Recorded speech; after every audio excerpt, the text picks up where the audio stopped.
Hello friends, learn in short में आपका एक बार फिर से स्वागत है। मेरा नाम है सरस और आप देख रहे हैं लर्न इन शॉर्ट।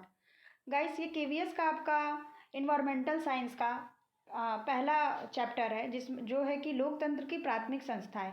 मैंने आपसे प्रीवियस वीडियो में बताया था कि केवीएस के बारे में मैं आपको वीडियो लेकर आऊँगी केवीएस का तैयारी के लिए। तो गाइस, ये है लोकतंत्र की प्राथमिक संस्थाएं। अगर आप केवीएस का सिलेबस खोल के देखेंगे, मैंने इस वीडियो में आपको दोबारा से सिलेबस नहीं लाया, बाकी इसके पिछले वीडियो में आपको केवीएस का सिलेबस के बारे में इंफॉर्मेशन मिल जाएगा या मिल चुका होगा। तो उसमें आप देखिएगा, जिसमें आपका पहला टॉपिक है लोकतंत्र की प्राथमिक संस्थाएं। उसमें आपको इंग्लिश में दिख रहा होगा प्राइमरी इंस्टीट्यूशंस ऑफ डेमोक्रेसी के नाम से होगा। गाइज, ये जो आपका टॉपिक है ये आपका काफ़ी बड़ा टॉपिक है, तो मैं ये आपको एक वीडियो में कवर नहीं करूँगी, नहीं तो वीडियो काफ़ी लेंदी हो जाएगा, क्योंकि इसमें आपको समझना सबसे ज़रूरी है। क्योंकि इस वीडियो में मतलब इस टॉपिक में आपको अनुच्छेद के बारे में ज़्यादा बताया गया है कि अनुच्छेद कौन से अनुच्छेद में क्या बोला गया है, कौन सा अनुच्छेद किससे संबंधित है, तो वही आपको याद करना ज़्यादा ज़रूरी है। तो गाइस, हम लोग वीडियो को देर ना करते हुए और टॉपिक को स्टार्ट करते हैं। इसमें दिख रहा होगा आपको लोकतंत्र की प्राथमिक संस्थाएं, यही आपका पहला टॉपिक है, जिसमें आपको बहुत सारे पॉइंट मिलेंगे और वो आपको याद करना भी ज़रूरी है, क्योंकि उसी से आपका रिलेटेड क्वेश्चन बनेगा। पहला टॉपिक है आपका संघ की कार्यपालिका। ये टॉपिक नहीं है, इसी के अंदर आपके सारे टॉपिक पॉइंट आएंगे। इस टॉपिक के अंदर संघ की जो कार्यपालिका है उसमें आपका आएगा राष्ट्रपति, उपराष्ट्रपति, प्रधानमंत्री, मंत्रिमंडल तथा महान्यायवादी। इसमें देखिए, आपको दिख रहा होगा कि संविधान के भाग 5 के अनुच्छेद 52 से 78 तक संघ की कार्यपालिका का वर्णन है। ये आपको स्क्रीन पे दिख रहा होगा।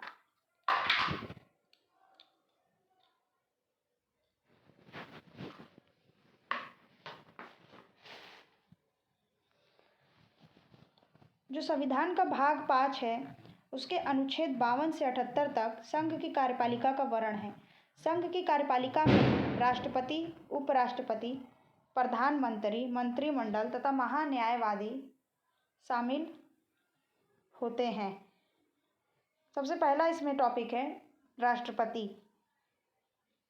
पॉइंट है, जो सबसे पहला पॉइंट है राष्ट्रपति का। जो ऊपर है संघ की कार्यपालिका, उसमें आपको सबसे इम्पोर्टेंट है ये भाग आपका 5 और अनुच्छेद 52 से 78 तक में क्वेश्चन गाइस इस प्रकार के बनेंगे कि कौन से भाग में, कौन से अनुच्छेद में संघ की कार्यपालिका का वर्णन है, या संघ की कार्यपालिका का वर्णन किस भाग और किस अनुच्छेद में है। और उसमें जो आपके हैं शामिल, उसमें राष्ट्रपति, उपराष्ट्रपति, प्रधानमंत्री, मंत्रिमंडल तथा महान्यायवादी शामिल होते हैं। उसके आगे आता है आपका सबसे पहला पॉइंट राष्ट्रपति। गाइस, राष्ट्रपति जो है थोड़ा सा लंबा टॉपिक है, इसको थोड़ा सा मतलब कि लंबे में मतलब कि डिटेल में जानना होगा, तो इसीलिए मैंने इस वीडियो में आपको आधा कवर किया है, आधा आपको पार्ट 2 में मिल जाएगा। ये आपका पार्ट 1 है। वैसे इस टॉपिक का जो है आपका लोकतंत्र की प्राथमिक संस्था है, इसी से रिलेटेड आपके कई सारे वीडियो बन जाएंगे, चाहे वो आपका 3-4 भाग में हो सकता है, क्योंकि उसके बाद आपका उपराष्ट्रपति है, उसके बाद प्रधानमंत्री है, मंत्रिमंडल है तथा संसद भी है। संसद में फिर लोकसभा और राज्यसभा भी है। फिर इसी से रिलेटेड कुछ क्वेश्चन भी बनेंगे जो आपको इसमें वीडियो में मैं प्रोवाइड करा दूंगी। चलिए गाइस, और आगे बढ़ते हैं राष्ट्रपति के बारे में। राष्ट्रपति के बारे में जो क्वेश्चंस आपके बनेंगे वो ये बनेगा कि अनुच्छेद 52 में यह कहा गया कि भारत का एक राष्ट्रपति होगा। मतलब अगर पूछेगा कि अनुच्छेद 52 में क्या कहा गया है या भारत का एक राष्ट्रपति होगा, ये किस अनुच्छेद में कहा गया है, तो आपको अनुच्छेद 52 याद रखना है। ये आपका मोस्ट इम्पॉर्टेंट है। उसके बाद बताया गया है कि अनुच्छेद 53 में यह घोषणा की गई कि संघ की कार्यपालिका में शक्ति राष्ट्रपति में निहित होगी। राष्ट्रपति भारत का राज्य प्रमुख होता है। संवैधानिक पद क्रम में राष्ट्रपति का पद सर्वोच्च होता है। और गाइस, सबसे ज़्यादा इम्पोर्टेंट ये है कि भारत का प्रथम नागरिक राष्ट्रपति होता है। ये आप लोग पहले भी अगर कुछ पढ़ाई किए होंगे, अगर आपने 11th-12th में सिविक्स पढ़ा होगा, तो उसमें आपको राष्ट्रपति के बारे में कुछ इन्फॉर्मेशन दी गई है।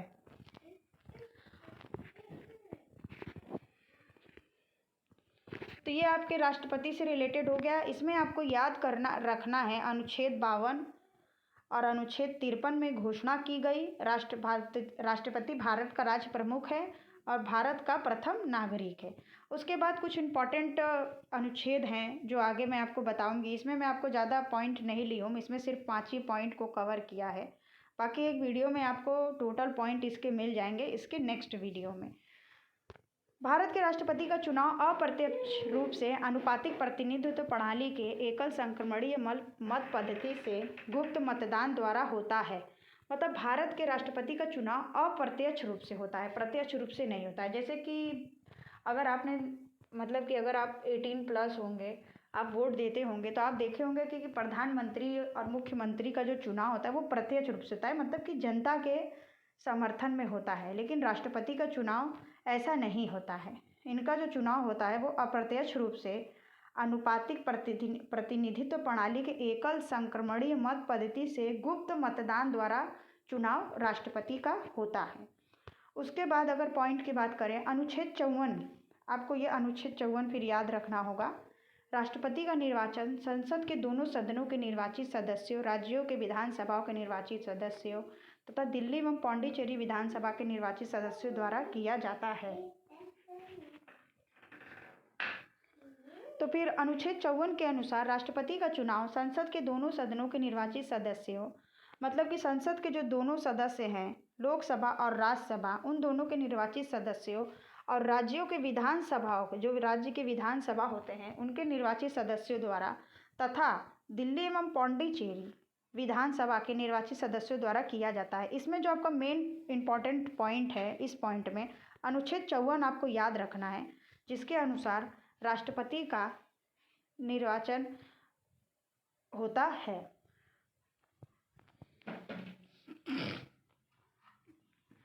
उसके बाद अगर नेक्स्ट पॉइंट की बात करें, जो आपका पॉइंट नंबर 3 है, तो उसमें राष्ट्रपति पद ग्रहण करते समय उच्चतम न्यायालय के मुख्य न्यायाधीश या उसकी अनुपस्थिति में प्रथम न्यायाधीश के समक्ष शपथ लेता है। मतलब अगर क्वेश्चन वैसे इससे बनना तो नहीं चाहिए, लेकिन हाँ, ये अनुच्छेद 60 में बोला गया है, आपको ये अनुच्छेद 60 याद रखना है गाइस। इसमें जो आपका ये मतलब कि ये चैप्टर है लोकतंत्र की प्राथमिक संस्थाएं, इसमें आपका अनुच्छेद ज़्यादा इंपॉर्टेंट है। अनुच्छेद से रिलेटेड क्वेश्चन बन सकते हैं और कुछ राष्ट्रपति इसमें बहुत इम्पॉर्टेंट है, उसके बारे में भी आपको जानकारी रखना होगा। तो राष्ट्रपति पद ग्रहण करते समय उच्चतम न्यायालय के मुख्य न्यायाधीश या उसकी अनुपस्थिति में प्रथम न्यायाधीश के समक्ष शपथ लेता है, अनुच्छेद 60, ये आपको याद रखना है। फिर आपका जो पॉइंट नंबर 4 है, राष्ट्रपति का कार्यकाल पद ग्रहण करने की तिथि से लेकर 5 वर्ष तक होता है। ये तो नॉर्मल पॉइंट है, इसमें आपको अनुच्छेद 56(1) में ये लिखा है, ये आपको याद रखना होगा। और 5 वर्ष का है, ये तो हम लोग को 12th तक में ही बता दिया जाता है कि बहुत कम, मतलब कि कुछ ही, मतलब कि राष्ट्रपति का पद 5 वर्ष का होता है, प्रधानमंत्री का भी पद 5 वर्ष का होता है, वैसे ज़्यादातर 5 वर्ष का होता है। तो ये हम लोग को तो माइंड में सेट रहता है। बाकी ये आज के वीडियो का आखिरी पॉइंट है कि एक व्यक्ति जितनी बार चाहे राष्ट्रपति पद पर पुनः निर्वाचित हो सकता है। संविधान में इस पर कोई सीमा निर्धारित नहीं की गई है।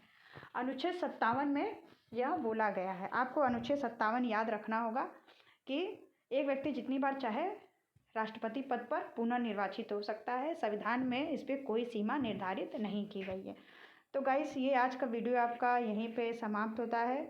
आप इसका नोट बना सकते हैं या फिर इसको आप स्क्रीनशॉट लेकर भी पढ़ सकते हैं, या कुछ इंपॉर्टेंट पॉइंट को आप नोट कर लीजिए। बहुत ज़्यादा नोट बनाना सबसे अच्छा होता है। अगर आप डेली का पढ़ाई करते हैं और आप 1-2 घंटा भी नोट बनाते हैं तो ये बहुत ज़्यादा अच्छा हो जाता है।